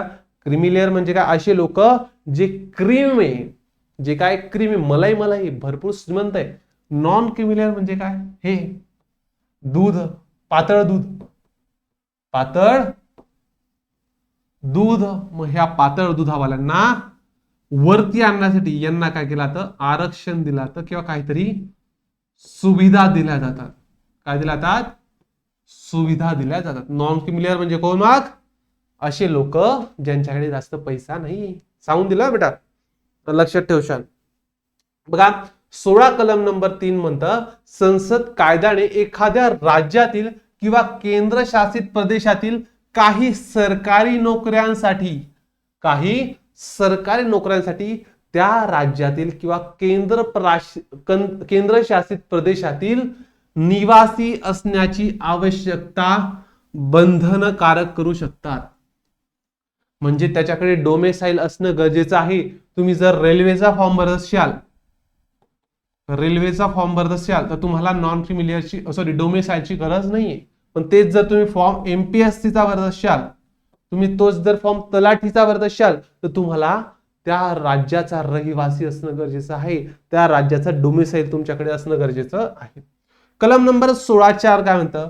राज्य संस्था आपल्या सेवांमध्ये कोणत्याही मागास वर्गासाठी, बघा इथं लक्षात ठेवा, कोणत्याही मागास वर्गासाठी त्या मागास वर्गाचे पर्याप्त प्रतिनिधित्व त्या सेवांमध्ये नसेल तर नेमणुका व पदांमध्ये जागा राखून ठेवू शकतात. सांगतो, 100 जागा आहेत. 100 जागा म्हणणं असेल एससी वाल्यांच्या 20 जागा, एसटी वाल्यांच्या 10 जागा, ओपन वाल्यांच्या बाकी 20 आणि 30 70 जागा. आता विषय काय माहिती का, ह्या 20 लोकांपैकी 12 लोकांचं सिलेक्शन झालं, 8 लोक आलेच नाही. तर उर्वरित 8 जागा राखून ठेवल्या जातील. ह्या 8 जागा ओपन मध्ये ऍड केल्या जाणार नाही. 16(4) मध्ये काय म्हणतं? असे आरक्षण अनुसूचित जाती व अनुसूचित जमातींसाठी पदोन्नतीसाठी सुद्धा राखून ठेवता येईल. जर समजा प्रमोशन करायचं असेल, सेम प्रमोशन सुद्धा 100 लोकांचं करायचं असेल, त्याच्यामध्ये एससीच्या 20 लोकांचं प्रमोशन करायचं असेल, एसटीच्या 10 लोकांना प्रमोशन करायचं असेल, ओपनच्या 70 लोकांना प्रमोशन करायचं असेल, सेम 20 पैकी 12 लोकांचं प्रमोशन झालं. बाकीचे लोक पेपरात पासच झाले नाही किंवा आलेच नाही, 8 लोक आलेच नाही, तर मग 8 जागा सुद्धा प्रमोशन साठी राखून ठेवल्या जाते. 16(4) समजलं? हो सर, सोपं आहे सर, सगळं सोपं आहे, फक्त पाठ करणं कठीण आहे. मग पाठ करायसाठी तुम्हाला वारंवार काय करायला लागेल? रिव्हिजन करायला लागेल. कलम नंबर 16 मधलंच परत अजून अपवाद 16(4)(b). अशा आरक्षित जागा एखाद्या वर्षी भरल्या गेल्या नाही तर पुढील वर्षांमध्ये त्यांना रिक्त जागांचा एक स्वतंत्र वर्ग म्हणून विचारात घेतला जाईल. इथे सुद्धा तेच सांगितले, प्रत्येक वेळेस पाठ करत चला. 16(5) एखाद्या धार्मिक किंवा सांप्रदायिक संस्थेच्या कारभाराशी संबंधित पदावर त्याच धर्मांचा किंवा संप्रदायाचा अनुयायी असण्याबद्दल कायद्याने तरतूद करण्यात आलेली आहे. सर नाही समजलं, मी आहे बेटा, समजवण्यासाठी मी बसलाय. जर तुम्हाला वाचूनच समजलं असतं तर नोट्सचेच पैसे घेतले असते आम्ही, पण लेक्चर पण देतो ना आम्ही. 2 मिनिटं टाकतं, थोडं पाणी पिऊन घेऊ का? थोडं पाणी पिऊन घ्या, बस, जास्त नाही, थोडं पाणी. तुम्ही पण पिऊन घ्या.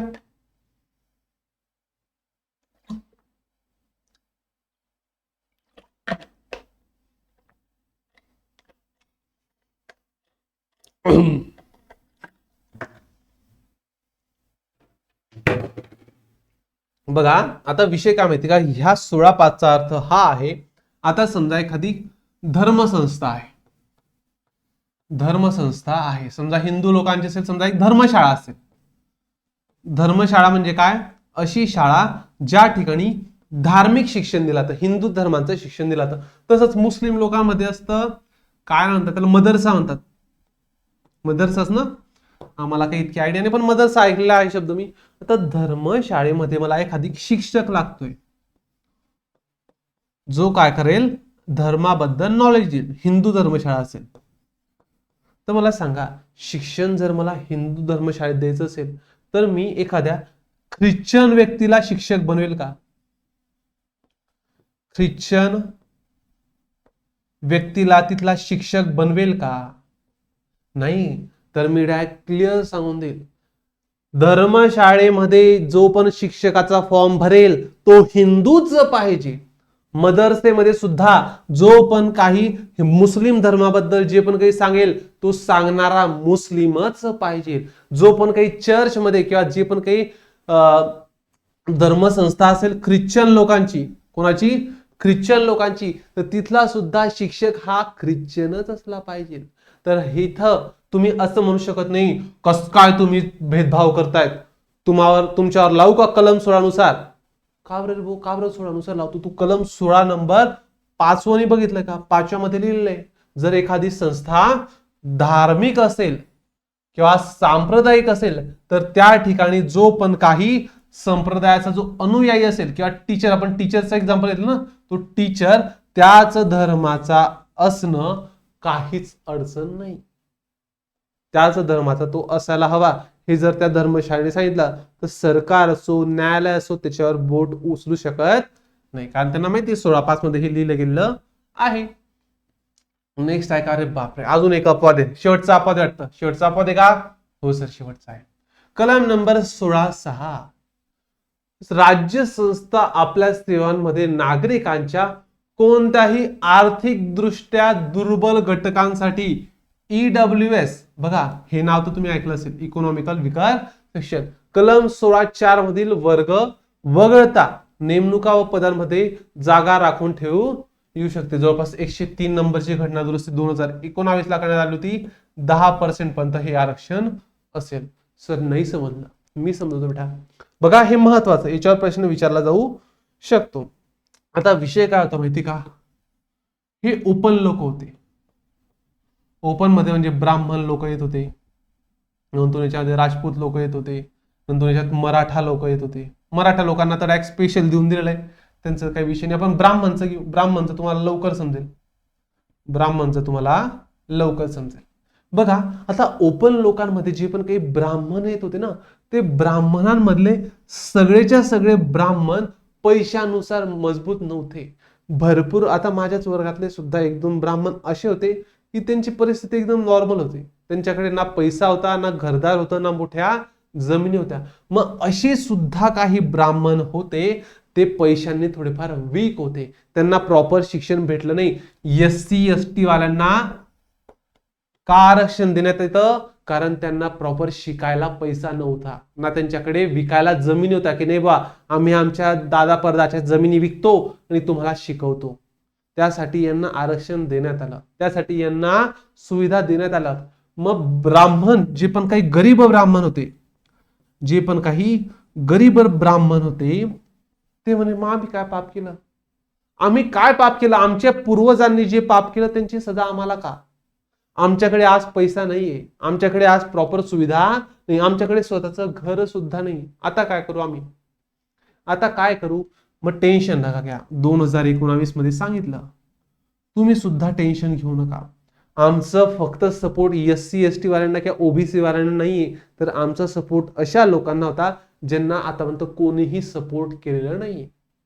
मग हे जे गरीब ब्राह्मण गरीब का होते? कारण त्यांना सुद्धा कोणी सपोर्ट केलेला नाही. तर असो, तर 2019 ला 103 नंबरची घटना दुरुस्ती केली आणि त्यामध्ये सांगितलं काय? कलम 16(4)A मधील वर्ग वगळता, कलम 16(4) कुठे बेटा? कलम नंबर 4, 16(4) बघा इथे राज्य संस्था आपल्या सेवेतील कोणत्याही मागास वर्गासाठी त्या मागास वर्गाचे पर्याप्त प्रतिनिधी, म्हणजे इथं जे पण काही होते कोणताही मागास वर्गात, कोणताही मागास वर्ग कोणता येतो? म्हणजे SC येतो, ST येतो, OBC येतो, NT येतो, जे पण काही असेल ते. म्हणजे हे सगळेच्या सगळे लोक सोडून, मग हे सगळे लोक सोडले म्हणजे कोण आलं मग उरलं? ओपन वाले लोक उरले. ओपन वाले म्हणजे कोण? ब्राह्मण लोक उरले. मग ते ब्राह्मण म्हणजे आता मी एक्झाम्पल ब्राह्मणांचं घेतो ना, मग त्या ब्राह्मणांना सुद्धा 10% आरक्षण देण्यात आलं. घटना दुरुस्ती 103 नंबरची करण्यात आली आणि त्यांना सुद्धा 10% पर्यंत आरक्षण देण्यात आलं, ज्यांना म्हटलं गेलं इकॉनॉमिकल विकार सेक्शन. तर हे होतं आपलं कलम नंबर 16. एकदम छान होतं, एकदम सोपं होतं. कलम नंबर 17 हे कलम पाठकाला सोपंच आहे. का बरं माहिती का? यामध्ये अपवादच नाही. यामध्ये आता आपण बघितलं कलम होता छोटा पण त्याचे अपवाद होते मोठे. आता कलम नंबर 17 ला अपवादच नाहीये. 17 म्हणजे खतरा. SC ST च्या लोकांना त्रास दिला, तुमच्यावर काय होईल? कारवाई. कोणती कारवाई? अॅट्रॉसिटीची. तर काय? कलम नंबर 17 मध्ये अस्पृश्यता नष्ट करण्यात आलेली आहे व तिचे कोणत्याही स्वरूपातील आचरण निषिद्ध आहे. जर मग तू राष्ट्रपती असो, प्रधानमंत्री असो, CM असो, आता नाही करायचं. आता तुम्ही करू शकत नाही, जर तुम्ही अस्पृश्यता दाखवली तुमच्यावर गुन्हा दाखल होईल म्हणजे होईल. अस्पृश्यतेतून उद्भवणारी कोणतीही निसमर्थता लादणे हा कायद्यानुसार शिक्षापात्र अपराध असेल. शिक्षापात्र अपराध असेल. या ठिकाणी तुमची मदत कोणीही करू शकत नाही. एकदम घाण केस असते. दोन केस एकदम घाणेरड्या असतात. एक पॉक्सोची आणि एक ॲट्रोसिटीची. पॉक्सो म्हणजे काय? लहान मुलीवर लैंगिक अत्याचार केला. बघा, फसतात बरं. पॉक्सोच्या केसमध्ये भरपूर गर्लफ्रेंड बॉयफ्रेंड फसतात. असे बॉयफ्रेंड बघा, जर समजा बॉयफ्रेंड 18 वयाचा असेल आणि त्याची गर्लफ्रेंड असेल 17 वयाची, जी असेल त्यांच्याच कॉलेजची, आणि जर समजा ह्या पोरीने किंवा ह्या पोरीच्या घरच्यांनी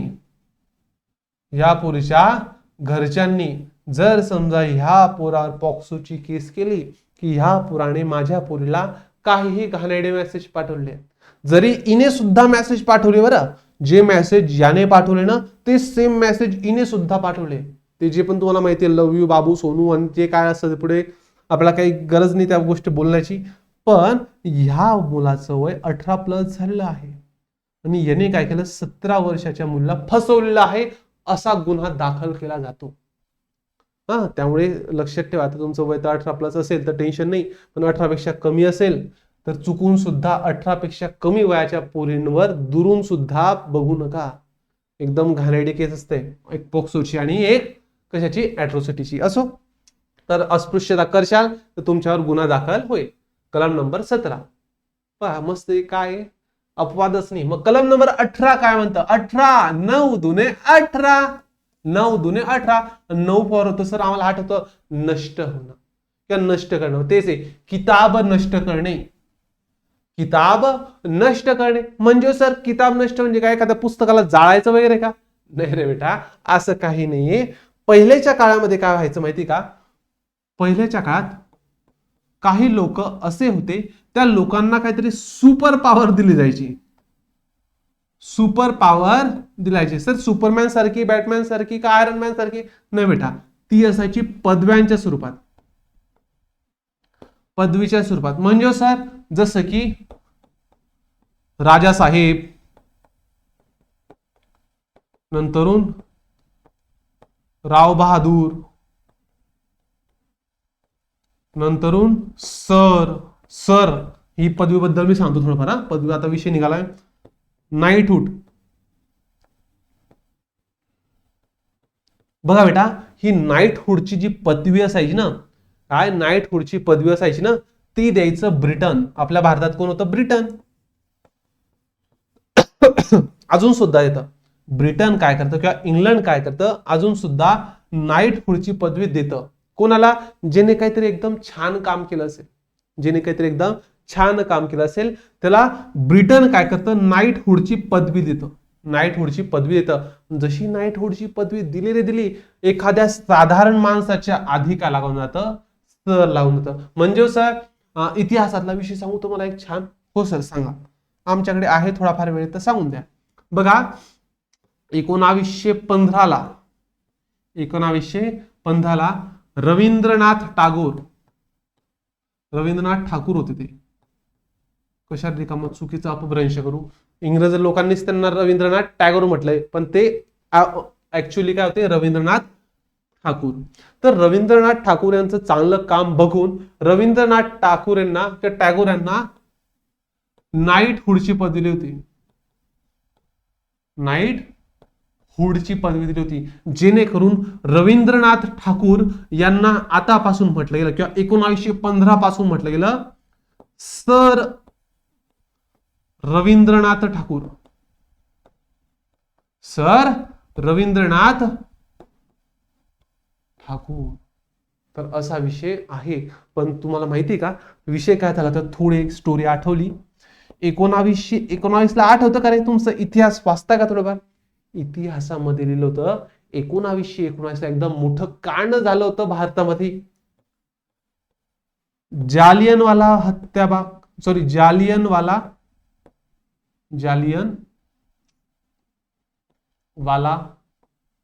बाग हत्याकांड ऐकलं असेल नाव.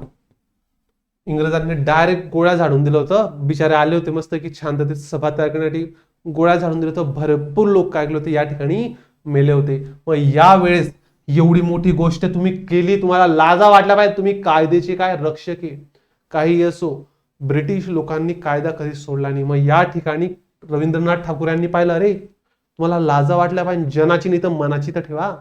तुम्ही डायरेक्ट जालियनवाला बाग हत्याकांडामध्ये एकाही व्यक्तीकडे शस्त्र नव्हतं, पण तुम्ही काय म्हटलं तर ते लोक मारामारीसाठी आले होते, मोठा सशस्त्र बंड करण्यासाठी आले होते, पण असं काहीही नव्हतं. मग ही गोष्ट पाहून रवींद्रनाथ ठाकूर यांनी सर नावाची पदवी किंवा नाईटहुड नावाची पदवी नाईटहुड नावाची पदवी काय केली होती, त्याग केला होता. काय केला होता, नष्ट केला होता. पण आता जाऊ दे, असो, आपल्याला काही घेणं नाही. पण मी तुम्हाला सांगतोय कलम 18 नुसार आता तुम्हाला कोणत्याच व्यक्तीच्या आधी राजासाहेब, रावबहादूर, सर किंवा इतर अजून भरपूर अशा आहेत त्या पदव्या दिल्या नाही. हा, ब्रिटनने आज सुद्धा भरपूर लोकांना सर नावाची किंवा नाईटहुडची पदवी दिली आहे. तुम्ही जर क्रिकेट बघत असाल तर क्रिकेटचा विषय बघा, तर विल्यम रिचर्ड हा जो पण काही प्लेअर आहे त्या प्लेअरला सुद्धा नाईटहुडची पदवी दिली आहे. मग विल्यम रिचर्डच्या आधी काय लागून जाईल आता, सर विल्यम रिचर्ड. आता तुमच्या डोक्यात एकदम पागल सारखा प्रश्न येईल, सर रवींद्र जडेजा सर, इथे पण लागलं सर. आता काय बेटा, ही जी सर नावाची पदवी ना ती दिली होती MS धोनीने. MS धोनी माझा आवडता प्लेअर आहे. पण असो, पण मी तुम्हाला ते सांगतो, MS धोनी फक्त एक 2013-14ची मॅच होती. 2013 का 14चा विषय होता. 2013-14ला जडेजा याने एकदम छान पारी केली होती, एकदम छान काम केलं होतं. तर MS धोनीने काय केलं होतं, ट्विटरवर ट्विट केलं होतं. ट्विट केलं होतं आणि सांगितलं होतं की सर रवींद्र जडेजा एकदम भारी खेळले, म्हणजे त्यांची प्रशंसा केली. फक्त त्यांनी रवींद्र जडेजा नाव न घेता सर रवींद्र जडेजा नाव घेतलं होतं. तेव्हापासून त्यांना सर रवींद्र जडेजा म्हटलं जातं. त्यांचा ब्रिटनचा किंवा नाईटहुडचा काहीच दूरपर्यंत संबंध नाही. चला बघा, राज्य संस्थेमार्फत लष्करी व शैक्षणिक मानविशेष वगळतात. लष्करी आणि शैक्षणिक मानविशेष वगळतात म्हणजे काय, लष्करी म्हणजे काय बघा, कर्नल, लेफ्टनंट, मेजर, जनरल, ह्या सगळ्या पदव्या असतात लष्करी. शैक्षणिक म्हणजे काय, डॉक्टर, ऍडव्होकेट, नंतर इंजिनियर, नंतर अजून कोणत्या शैक्षणिक पदव्या असतील त्या. तर ह्या मानविशेष वगळतात. कोणत्याही नागरिकास किंवा परकीय व्यक्तीस कोणताही किताब प्रदान केला जाणार नाही ना, आम्ही प्रदान करू. बघा, एखादी व्यक्ती असेल, हा भारतात असेल, हा असेल रमेश, तर ह्या रमेशला भारत कोणत्याच प्रकारची पदवी देणार नाही, किंवा राजा रमेश किंवा रावसाहेब रमेश असं देणार नाही. किंवा हा असेल समजा सॅम घेतो, सॅम हा काय परकीय आहे, तर याला सुद्धा भारत काय करेल, पदवी देणार नाही. किंवा हा असेल समजा चायना देश, तर चायना देश सुद्धा रमेशला कोणत्याच प्रकारे पदवी देऊ शकत नाही, किंवा रमेश किंवा चायना हा सॅम नावाच्या व्यक्तीला सुद्धा कोणत्याच प्रकारची पदवी देऊ शकत नाही. बघा, भारताचा कोणताही नागरिक कोणताही परकीय देशाकडून कोणताही किताब स्वीकारणार नाही, कोणताही किताब स्वीकारणार नाही. सचिन तेंडुलकर, इंग्रजांची इच्छा होती की ह्या व्यक्तीला काय करायला हवं, सर नावाची पदवी द्यायला हवं. कारण तुम्हाला माहितीये क्रिकेट हा खेळ कोणाचा आहे, इंग्लंडचा आहे. आणि तुम्हाला माहितीये क्रिकेटचा देव कोणी असेल तर सचिन तेंडुलकर शिवाय कोणाचंच नाव येत नाही. त्यांना असं वाटत होतं याला द्यावी, पण तुम्हाला माहितीये भारताचं संविधान बनवत होते त्या इंग्रजांचे लोक स्वतः होते. माउंटबॅटन झाले, हे लोक स्वतः होते. त्यांना माहिती होतं आता काही सचिन तेंडुलकर वगैरे ना, म्हणजे त्यांनीच कायदा तयार करण्यात मदत केली, पण त्यांनीच कायदे जर तोडले तर असं चालणार नाही. म्हणजे आपण पण देणार नाही, आणि कोणत्याही देशाकडनं जर तो देत असेल त्याला पण सांगेल तू देऊ नको. का बरं सर असं का बरं होतंय? जेणेकरून काय होईल, समानतेचा भंग होईल. समानतेचा भंग होईल. म्हणजे तो व्यक्ती स्वतःला जास्त शहाणा समजत जाईल. तो व्यक्ती स्वतःला जास्त शहाणा समजत नाही, माझ्याकडे नाईटहूडची पदवी आहे, एकदम भारी आहे. तसंच अजून ऑस्ट्रेलियाचा पण असतो order of Australia. Order of Australia ही सुद्धा एक पदवी आहे. नरेंद्र मोदी यांना आय थिंक थोडंफार काहीतरी झालं होतं वाटतं, तर ही पदवी सुद्धा नरेंद्र मोदी यांना देण्यात येणार होती. दिली असेल, आपल्याला काही एवढं माहित नाही. पण ही सुद्धा पदवी घेताना एकदा केंद्र सरकारची परमिशन घ्यावी लागेल. आणि भारतात राहताना तुम्ही असं सांगू शकत नाही ऑर्डर ऑफ माझ्याकडे ऑस्ट्रेलिया आहे किंवा माझ्याकडे काहीतरी एकदम स्पेशल गोष्ट आहे जी मला इतर देशाने दिली. हा, जर तेच जर अवॉर्ड जर आपल्या भारतातली असेल, जसं की भारतरत्न असेल, पद्मभूषण असेल, पद्मविभूषण असेल, तर ह्या पदव्यांना देता येतं. ह्या पदव्या किताबमध्ये येत नाही. राज्यसंस्थेखालील कोणतेही लाभाचे किंवा विश्वासाचे पद धारण करणारा भारताचा नागरिक असलेला व्यक्ती राष्ट्रपतीच्या संमतीशिवाय कोणत्याही परकीय देशाकडून कोणताही किताब स्वीकारणार नाही. म्हणजे बघा, आता भरपूर वेळेस ना, भरपूर वेळेस भारतामध्ये भरपूर असे लोक आहेत, जसं की मोदी नाव घ्या ना. मोदीला भरपूर देशांना असं वाटतं, आता समजा एक असेल, समजा हा अमेरिका असेल, अमेरिका तर देणार, आणि ऑस्ट्रेलिया असेल. ऑस्ट्रेलियाला असं वाटलं आपण काय करू, मोदीला एखादी अवॉर्ड देऊ किंवा एखादी मोदीला किताब देऊ. पण मोदीला काय करावं लागेल, तो किताब घेण्याआधी पहिले भारत सरकारला विचारावं लागेल काय करू, ते मला काहीतरी देत आहेत, मग ते सांगतील अशा अशा लिमिटेशन्स आहेत. त्यांनी जर कोणता किताब जरी दिला तर तो काय कर, तू भारतात येऊन गाजवू नको, गुपचाप केंद्र सरकारकडे जमा कर आणि विषय संपव. नंतर कुठे राज्यसंस्थे हे चालू, हा, राज्यसंस्थेखालील कोणत्याही लाभाचे किंवा विश्वासाचे पद धारण करणारा नागरिक किंवा परकीय व्यक्ती राष्ट्रपतीच्या संमतीशिवाय परकीय देशाकडून सुद्धा कोणत्याही प्रकारची भेट, वित्तलब्धी किंवा पद स्वीकारणार नाही. जर समजा ऑस्ट्रेलियाच्या लोकांनी मोदीला पैसे जरी देण्याचं ऑफर केलं, किंवा मोदीला सोडा, सॅम नावाच्या व्यक्तीला सुद्धा ऑस्ट्रेलियाने पैसे देण्याचं ठरवलं, जो का आहे परकीय आहे, तरी सुद्धा त्याला ते पैसे, त्याला ती भेट घेता येणार नाही. हा, तुला भेट घ्यायची ना, त्या देशात जाय आणि नंतर घे, माझ्या देशात येऊन घेऊ नको. तर अशा प्रकारचं कलम नंबर 18 आहे. अजून आहे का काही अपवाद आहे का? नाही, अपवाद तर याला काही आहेच नाही. अपवाद कलम नंबर 18 ला सुद्धा नाहीये. किताब नष्ट करणे 18, 9 दुने 18, न फॉर नष्ट. लक्षात राहील सर, आमचं ट्रिक पण लक्षात राहील, अपवाद सुद्धा आमचे लक्षात राहील. बघा, आजच्या लेक्चरमध्ये आपण समानतेचे हक्क सगळे बघितले. आता आपण बघू नेक्स्ट लेक्चरला स्वतंत्रतेचे हक्क. बघू ना, टेन्शन न घ्या. तर आशा करतो आजचं लेक्चर तुम्हाला व्यवस्थित समजलं असेल. भेटूया आपण पुढच्या लेक्चरमध्ये. तोपर्यंत धन्यवाद.